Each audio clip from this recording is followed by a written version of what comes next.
Nous passons aujourd'hui au 6e article de notre credo.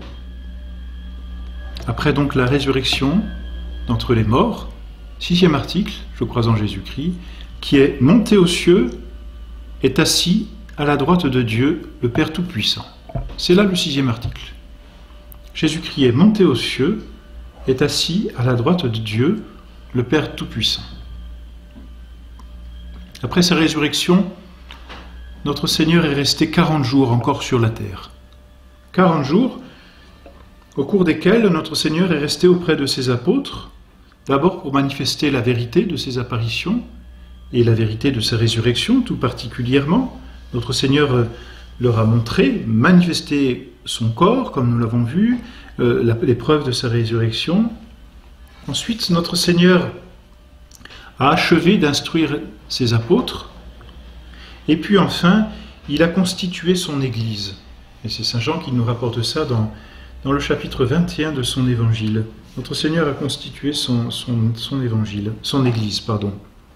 Il a d'abord pardonné à Pierre son triple reniement et l'a établi chef de toute l'Église, premier vicaire de notre Seigneur sur la terre. Cela se passe au bord du lac de Tibériade. Après la pêche miraculeuse, notre Seigneur prend à partie Saint-Pierre et l'appelle Simon, fils de Jean, Bar Yona. Simon, fils de Jean, m'aimes-tu plus que ceux-ci, montrant ses apôtres. Car on sait que Saint-Pierre était l'apôtre qui aimait le mieux notre Seigneur. Simon, fils de Jean, donc, m'aimes-tu plus que ceux-ci? Et Saint-Pierre répond, oui Seigneur.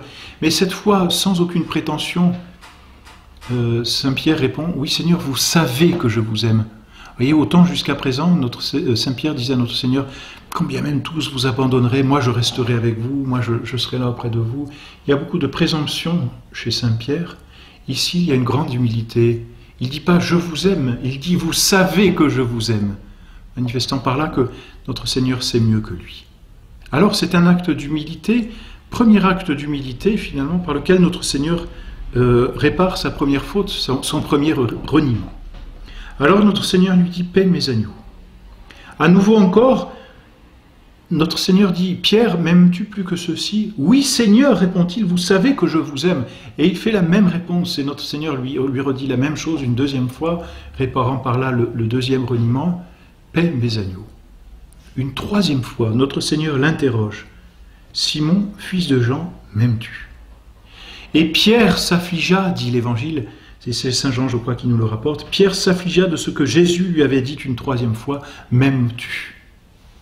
Et il lui répondit, « Seigneur, vous connaissez toutes choses, vous savez que je vous aime. » Et notre Seigneur, Saint-Pierre, manifeste bien que ce qu'il dit, il le dit pas uniquement de son propre fond.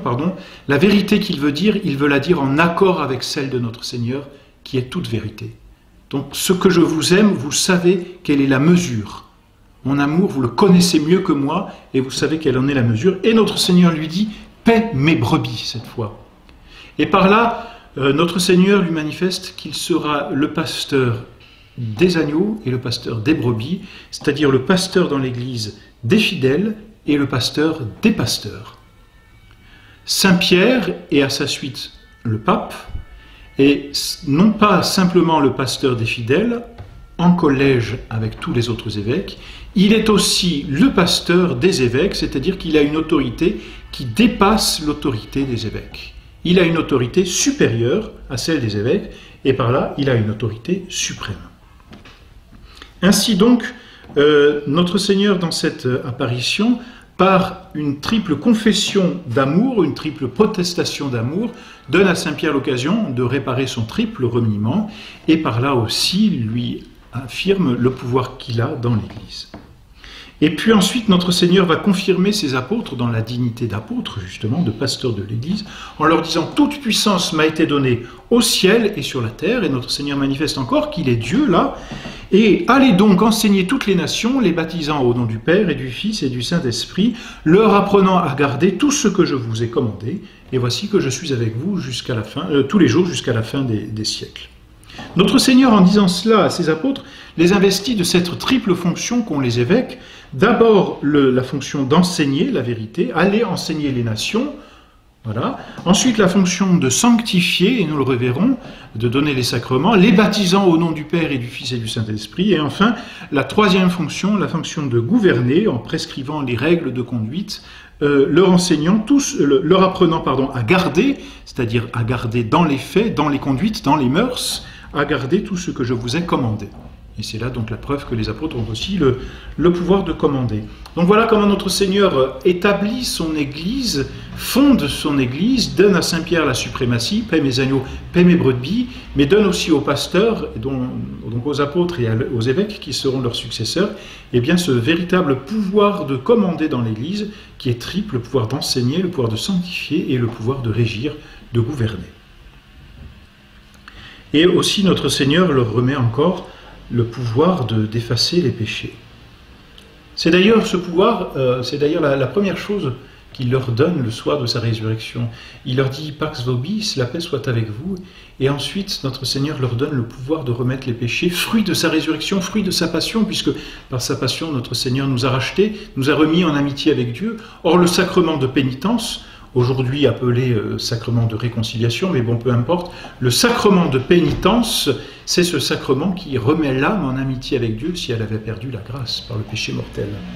Donc notre Seigneur donne encore à ses apôtres ce pouvoir de pardonner ceux à qui vous remettrez les péchés, ils seront remis, et ils seront retenus à ceux à qui vous les retiendrez. Voilà donc pour les 40 jours que notre Seigneur passe encore sur la terre. Et puis ensuite, notre Seigneur va monter au ciel. Alors, il mange avec ses apôtres, et puis ensuite, notre Seigneur va, après ce dernier repas, au Cénacle, probablement, ce même Cénacle où avait eu lieu la Sainte Seine, notre Seigneur, tout comme au Jeudi Saint, du reste, si l'on peut dire, mange avec ses apôtres, et là se rend au jardin de Béthanie, au mont des Oliviers, et comme le pendant de la Seine, c'est-à-dire au moment de sa passion, notre Seigneur a été humilié, ici on a exactement d'une façon parallèle, notre Seigneur va reproduire comme la même chose. Jeudi Saint, il va au jardin des Oliviers, il est humilié, sa divinité disparaît, et jusqu'à la mort de la croix. Et là, au jour de l'Ascension, notre Seigneur va au jardin des Oliviers, après le repas avec ses apôtres, mais cette fois, c'est son humanité qui disparaît, qui est assumée par sa divinité, il monte au ciel. Alors notre Seigneur se rend au jardin de Béthanie, au mont des Oliviers, et là, il va être glorifié dans son Ascension. Et alors, c'est assez admirable parce que notre Seigneur monte aux cieux, et en montant, il les bénit, ou plutôt en les bénissant, il monte. Et manifeste par là son action au ciel, qui est une action de bénédiction.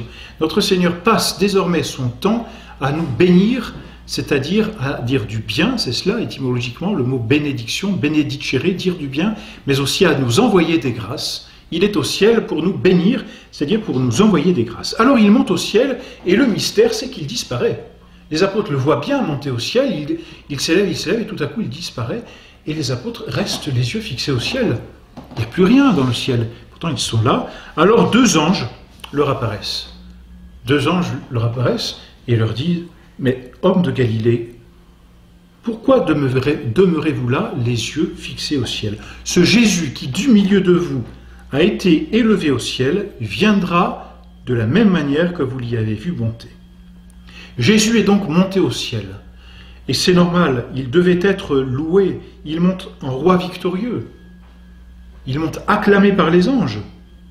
Il monte triomphant, tirant à lui la captivité captive, comme dit la liturgie, c'est-à-dire il tire avec lui toutes les âmes justes de l'Ancien Testament qui attendaient cet instant que le ciel fût ouvert pour aller eux aussi au ciel.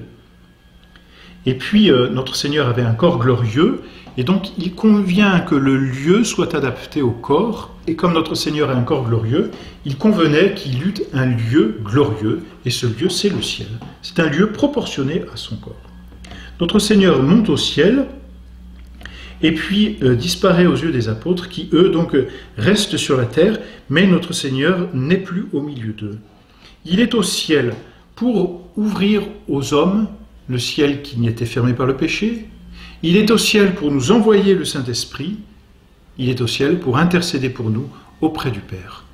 Notre Seigneur donc continue au ciel d'avoir une véritable action pour nous. Et, dit l'article de notre credo, il monte, est monté aux cieux, est assis à la droite de Dieu le Père Tout-Puissant. Notre Seigneur va s'asseoir à la droite.